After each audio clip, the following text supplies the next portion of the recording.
श्री राम। आप सभी के हृदयस्थ ईश्वर को वंदन करते हुए गोस्वामी तुलसीदास रचित श्री रामचरितमानस इस ग्रंथ का जो प्रथम सोपान अर्थात बालकांड का जो हम चिंतन कर रहे हैं, सज्जन हो, यह हमारा कथा निरूपण क्रमांक 157। हमने पिछले कथा विभाग में प्रत्यक्ष महादेव के वाणी से प्रभु रामचंद्र के निर्गुण निराकार स्वरूप को जानने की कोशिश की। यह निर्गुण निराकार स्वरूप जो सर्वव्यापक है, अति सूक्ष्म है, लेकिन ऐसे होते हुए भी सामान्य जीव के प्रतीति में इसका ब्रह्म स्वरूप क्यों नहीं आ सकता? क्यों हमें यह दृश्य जग ही सत्य दिखाई देता है? क्यों हम उस नास्तिकता के पर्याय को चुन लेते हैं कि ईश्वर नाम की कोई संज्ञा उपस्थित ही नहीं है? ऐसे अपने मन के अनंत प्रश्नों का उत्तर महादेव माता पार्वती को दे रहे हैं। महादेव जी ने माता पार्वती को कहा कि रजत सीप महु भास जिमी जथा भानु कर बारी, जदपि मृषाति हूं काल सोई ब्रह्म न सकई को टारी। जिस तरह पानी में सूर्य का प्रतिबिंब प्रतीत होता है, ऐसा लगता है कि यह पानी ही स्वयं प्रकाशित है, सूरज की रोशनी से प्रकाशित होता है, उसी तरह से यह समस्त विश्व प्रकाश्य है और प्रभु रामचंद्र उसके प्रकाशक है। आइए आगे का कथा विभाग का गायन करें। एहि विधि जग हरि आश्रित रही, जदपि असत्य देत दुख अहई।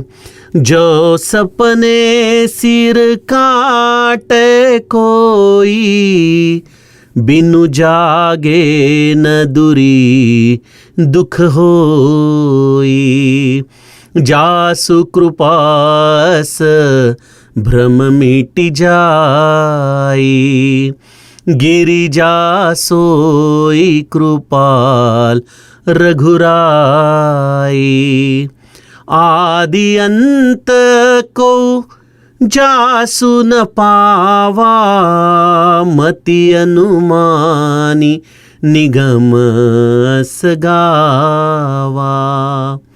बिनु पद चलई सुनई बिनु काना, कर बिनु करई करम विधि नाना। आनन रहित सकल रस भोगी, बिनु बानी बकता बड़ जोगी। तन बिनु परस नयन बिनु देखा, ग्रह ही घ्राण बिनु बास शेषा। असि सब भांति अलोकी करनी, महिमा जासु जाई नहीं बरनी। जेहि मिगावहि वेद बुध, जाहि धरहि मुनि ध्यान। सोई दशरथ सुत भगत हित, कौशलपति भगवान सियावर रामचंद्र प्रिय हो।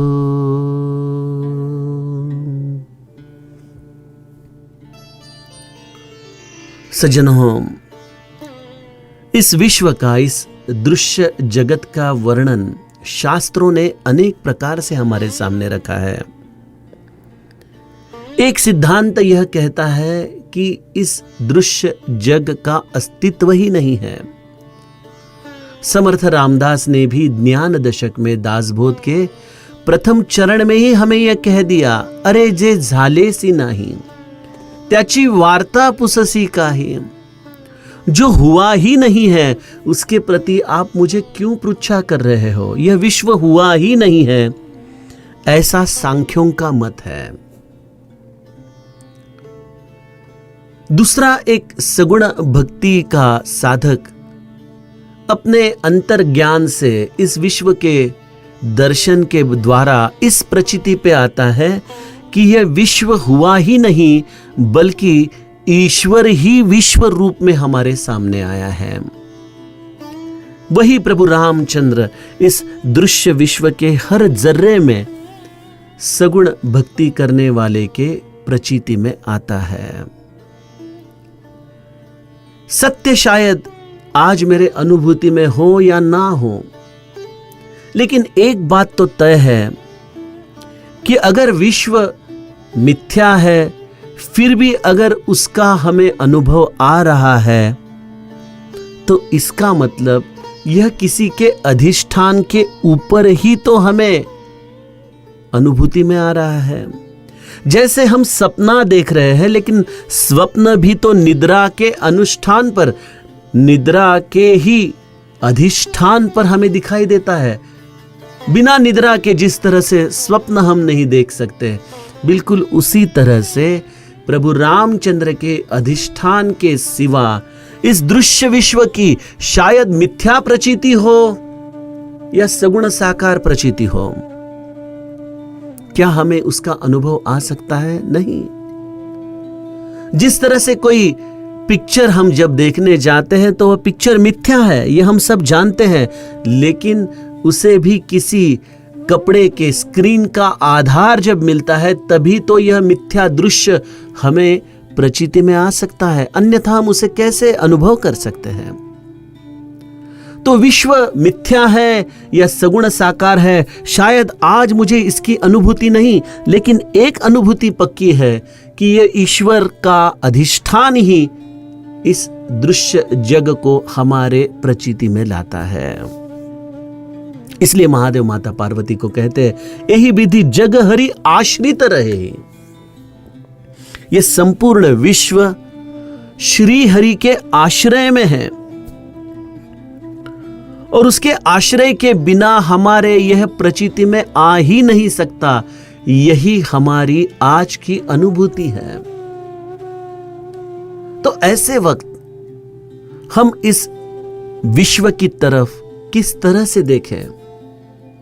गोस्वामी जी महादेव के वाणी के द्वारा हमें इस दृश्य जगत में रहने की सीख दे रहे हैं।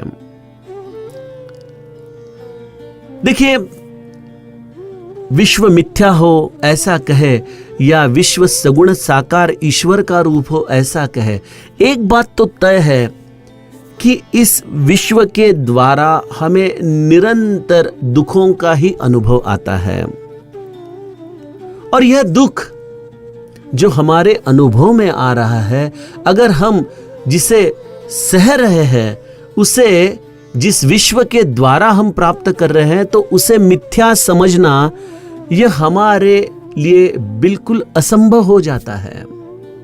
यद्यपि असत्य देत दुख अहि। तो यहां प्रश्न ऐसा होता है कि अगर यह ईश्वर का ही रूप है, अगर इसे ब्रह्म का ही अधिष्ठान है, तो यह विश्व हमें दुख क्यों देता है? सज्जनों, इसके लिए हमें और थोड़े अद्वैत सूत्रों में उतरना होगा। यह विश्व हमें कब दुख देता है? देखिए, कोई घटना हमें कब दुख देती है? बीच में मैं पढ़ रहा था, अमेरिका में किसी स्कूल में किसी पागल आदमी ने अंधाधुंध गोलियां चलाई और जिसमें कई बच्चे मारे गए। हम यह वार्ता पढ़ते हैं और अमेरिका जैसे देशों में यह तो बिल्कुल महीने दो महीने में घटने वाली ऐसी कहानी बन चुकी है। जब हम यह वार्ता पढ़ते हैं तो हमें एक क्षण के लिए दुख होता है, लेकिन एक दो दिन के बाद हमें उस घटना की याद तक नहीं रहती। लेकिन समझो, अगर खुदा ना खास्ता उसमें कोई आपका स्वकीय मारा जाए तो उस घटना का एहसास आपके सीने में, आपके हृदय में, आपके मन में कितनी गहराई तक जाता है। मरे तो लोग ही है, लेकिन जब इसमें कोई अपना हो तो यह घटना हमें बड़ा सदमा देती है, और जब उसमें कोई हमारा ना हो तो एक क्षण के लिए हमें वह दुखित करती है, लेकिन बाद में हम उसे भूल जाते हैं। तो इसका मतलब स्पष्ट है कि हमने जिसे अपना माना, उस भावना के आधार से हमें दुख होता है। तो हमने अपने लिए एक स्वयं का विश्व बनाया है, उसमें कुछ हमारे लोग हैं, कुछ हमारी वस्तुएं हैं, कुछ हमारी स्मृतियां हैं, और उसके साथ हमारा यह विश्व चलते रहता है। और उन घटनाओं के साथ अगर कोई भी छेड़छाड़ हो तो उसके द्वारा हमें अपने हृदय में दुख का अनुभव होता है। तो सज्जनों, यह विश्व मैंने अपना माना, इस भावना को ही संतों ने भवरोग कहा है।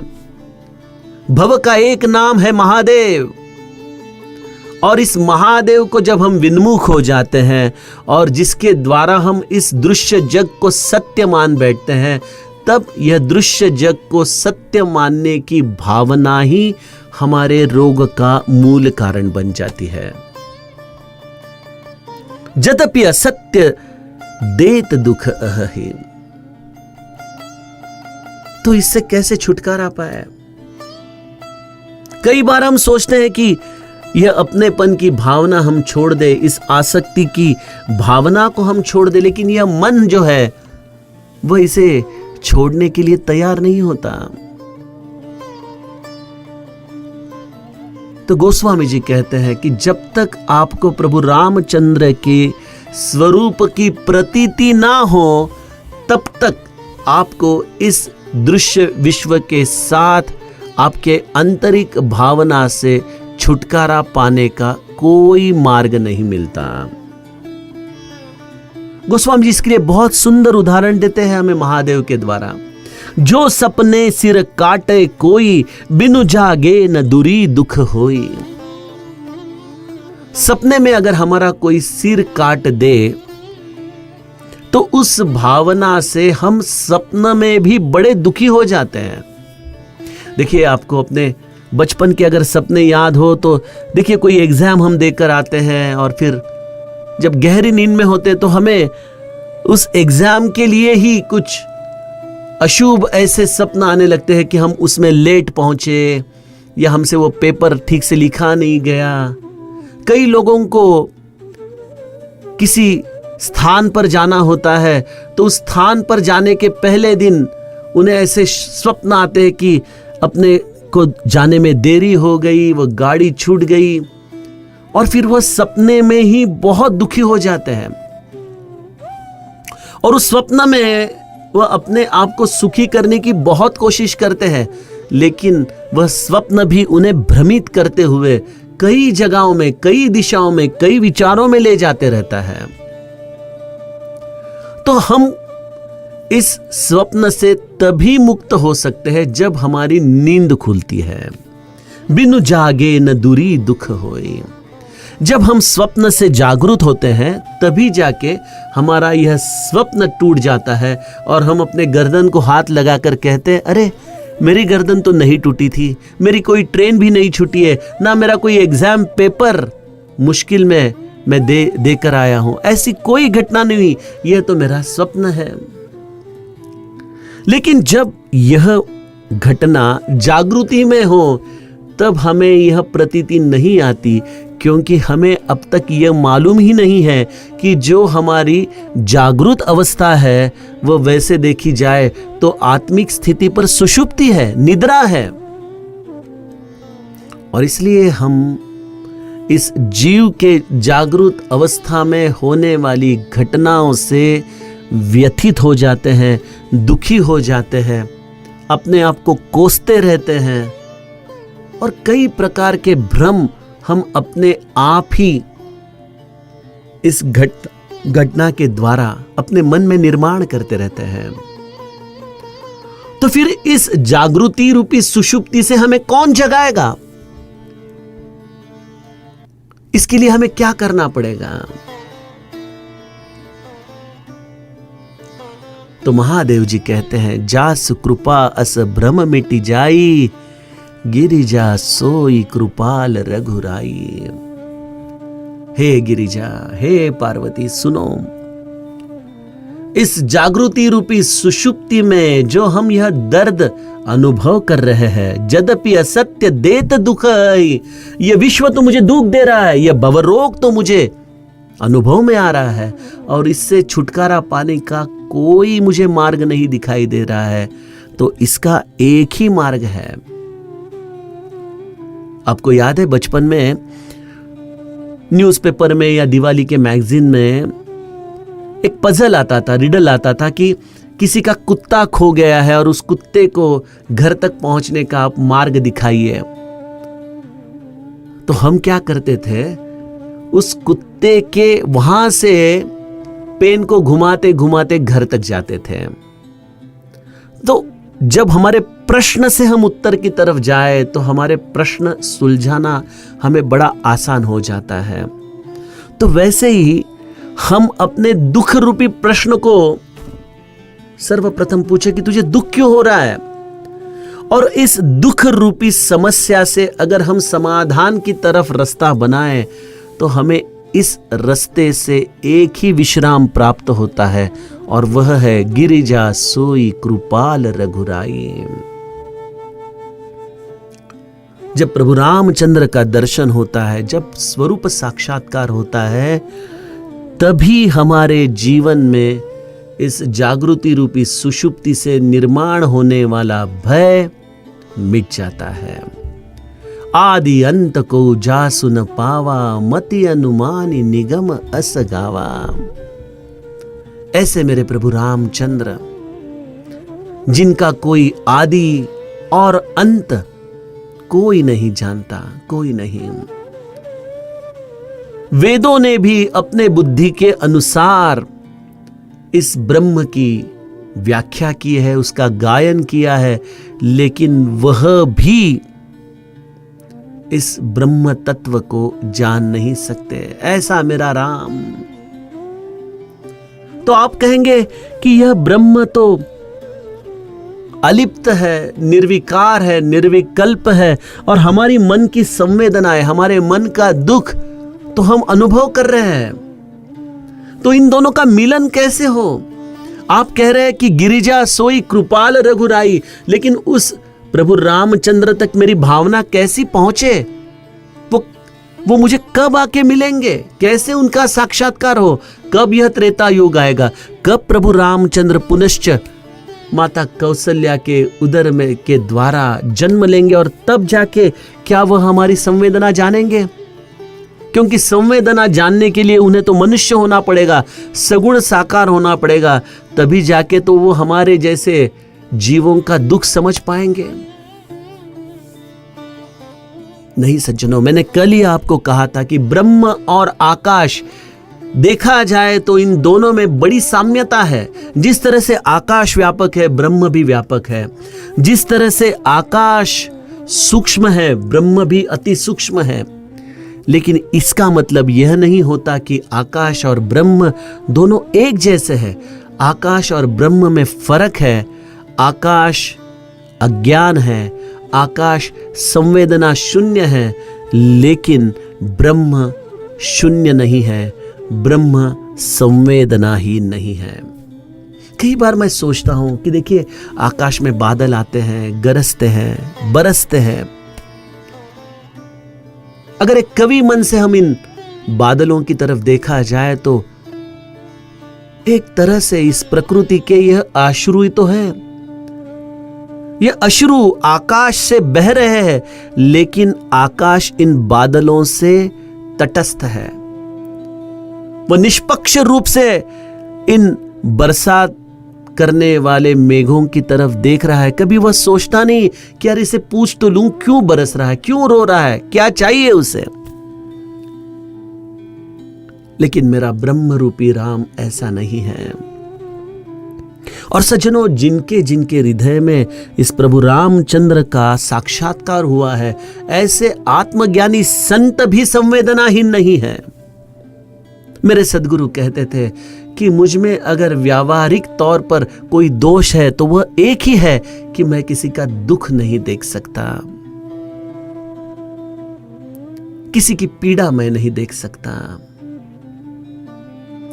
लेकिन यहां हमारी तर्क बुद्धि प्रश्न खड़े करती है कि अगर ब्रह्म निर्विकार है, निर्विकल्प है, आकाश से भी सूक्ष्म है और आकाश संवेदनाहीन है, तो ब्रह्म संवेदनामय है, ये कैसे कह सकते हैं? और ये संवेदना कैसी होती है? और ब्रह्म में संवेदना कैसी? अगर आप कह रहे हो कि ब्रह्म मन बुद्धि से अतर्क्य है, परे है, तो उसमें यह संवेदना कैसी है?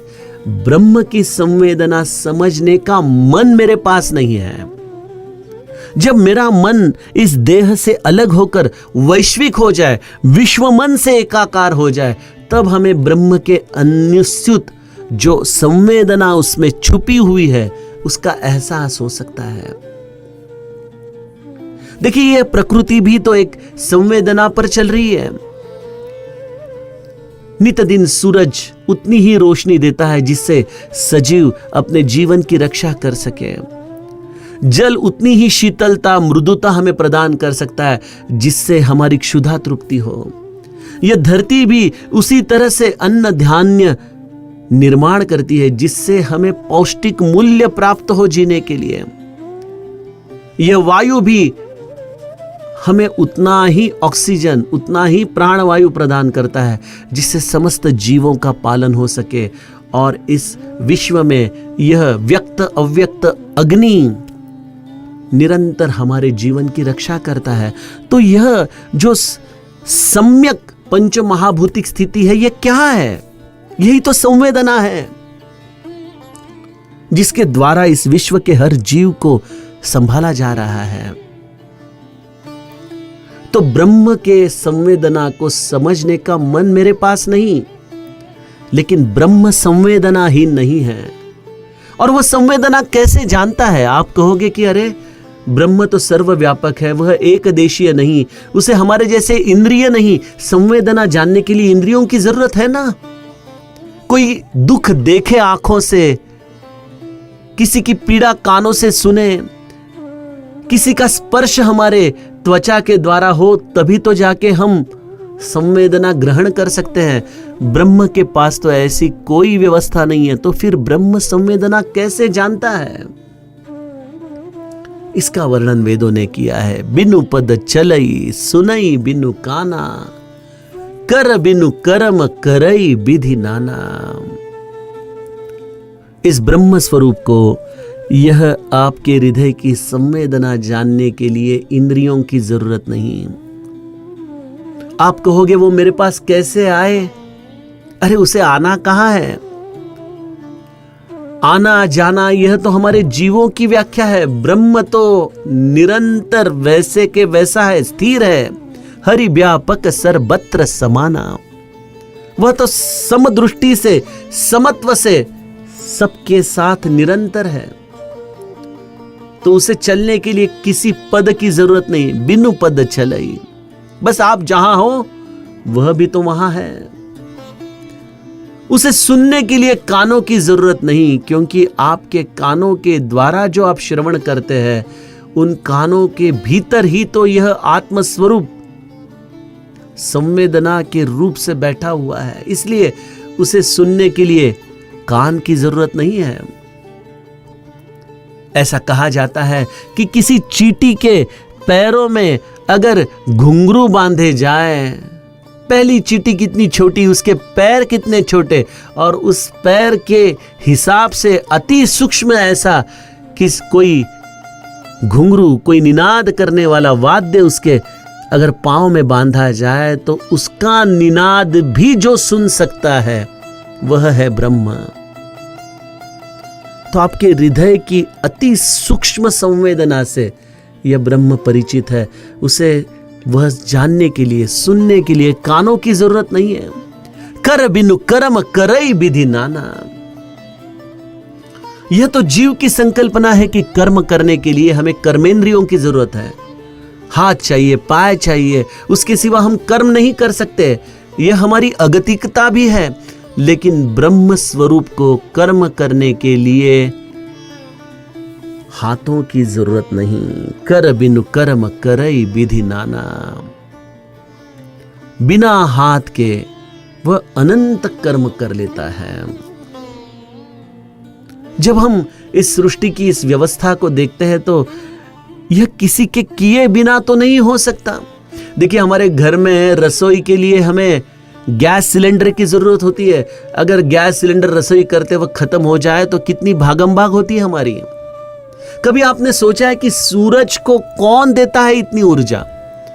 कहां से आता है इतनी मात्रा में ईंधन जिससे वह निरंतर प्रज्वलित हो सके? ऐसी क्या व्यवस्था है कि इतनी दूरी पर यह ईंधन वहां उपलब्ध किया जाता है?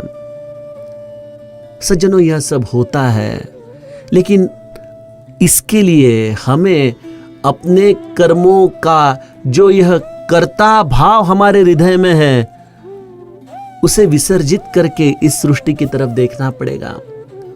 जब तक आप अपने स्वयं को इस सृष्टि में कर्ता मानते हो तब तक आपको ब्रह्म स्वरूप के इस अवस्था का अनुभव नहीं आ सकता। कर बिनु कर्म करई विधि नाना। जब मेरा अकर्तुम भाव मेरे अनुभूति में आता है तब हमें दिखाई देता है कि यह सब कुछ किसी व्यवस्था के आधार से तो चल रहा है। समर्थ मनोबोध में कहते हैं, जगी पाहता देवहा अन्नदाता, तया लागली तत्वता सार चिंता। इस विश्व में यह ईश्वर तो अन्नदाता है। और कौन है अन्नदाता? समस्त जीवों का भरण पोषण करने की चिंता उसे तो है, और किसको हो सकती है? वह सब कुछ करता है, लेकिन उसके हाथ कहीं दिखाई नहीं देते हैं। कर बिनु कर्म करई विधि नाना। आनन रहित सकल रस भोगी। और हमें ऐसा लगता है कि यह ईश्वर ने हम पर कितनी बड़ी कृपा की है, मेहरबानी की है कि उसने निर्माण किए हुए ये सुंदर सुंदर फल, ये सुंदर सुंदर चीज वस्तुएं जिसकी द्वारा हम रसना ग्रहण कर रहे हैं। लेकिन देखा जाए तो इस रसना के द्वारा रस तो वही प्राशन कर रहा है। इस समस्त विश्व में होने वाले हर कर्म का फल तो वही तो ग्रहण कर रहा है। और उसे ग्रहण करने के लिए आनन रहित सकल रस भोगी।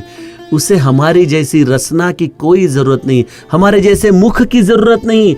वह तो बिनु आनन रहित अर्थात मुख रहित, जिह्वा रहित, वह समस्त रसों का भोग कर लेता है। और जो मैं आपसे संवाद कर रहा हूं, क्या यह वाणी भी तो मेरी है? नहीं। बिनु बानी बकता बड़ जोगी। वह तो किसी का माध्यम कर लेता है बस, और उस माध्यम के द्वारा वही ब्रह्म शब्द हो जाता है। अन्यथा देखिए, मेरे जैसे इंजीनियर आदमी जिसने कभी वेद पढ़े नहीं, उपनिषद पढ़े नहीं, अरे छोड़िए, मुझे तो ठीक से संस्कृत भी पढ़ना नहीं आता, यह अद्वैत के सूत्र कहां से बता पाता है? मैं भी कभी कभी अचंभित हो जाता हूं कि यह चीज मैंने कहां पढ़ी है, कहां सुनी है। नहीं, वह जब किसी को माध्यम बना लेता है तो वही ब्रह्म शब्द हो जाता है, वही शब्द ब्रह्म हो जाता है। बिनु बानी बकता बड़ जोगी। देखिए, पक्षियों में संवाद होता है, चींटियों में संवाद होता है, मनुष्य में संवाद होता है। हर जीव की अपनी परिभाषा है, लेकिन उनमें से एक ही तो संवेदना प्रकट होती है। ऐसी संवेदना अनंत भाषाओं से बोली जाती है, लेकिन उसके पीछे जो यह संवेदना है वही तो इस ब्रह्म की हमें अस्तित्व की अनुभूति देता है। उसी तरह से गोस्वामी जी कहते हैं, तन बिनु परस नयन बिनु देखा, ग्रह ही घ्राण बिनु बास अशेषा। उसे स्पर्श करने के लिए किसी शरीर की जरूरत नहीं। वह जिसे देखना चाहता है उसे देखने के लिए उसे नयनों की जरूरत नहीं, और किसी भी गंध को लेने के लिए उसे नाक की भी जरूरत नहीं। बिनु इन इंद्रियों के इस समस्त विश्व के रसों का जो ग्रहण करे, ऐसा यह ब्रह्म स्वरूप असि सब भांति अलौकिक करनी, महिमा जासु जाई नहीं बरनी। ऐसे ब्रह्म स्वरूप का यह वर्णन अलौकिक है, उसका महात्म्य शब्दों के द्वारा नहीं किया जा सकता। बस इसलिए मुनि निरंतर उस आत्म स्वरूप को ही प्रभु रामचंद्र समझकर उसका ध्यान करते हैं। दशरथ नंदन, भक्तों के हितकर्ता, अयोध्या के स्वामी, यही तो वह ब्रह्म सगुण साकार रूप में भक्तों के हितों के लिए प्रकट हुए हैं। आइए महादेव जी ये प्रभु रामचंद्र का जो निर्गुण और सगुण रूप हमें समझा रहे हैं, उसका आगे का चिंतन कल के कथा प्रवाह में करें। जानकी जीवन स्मरण। जय जय राम।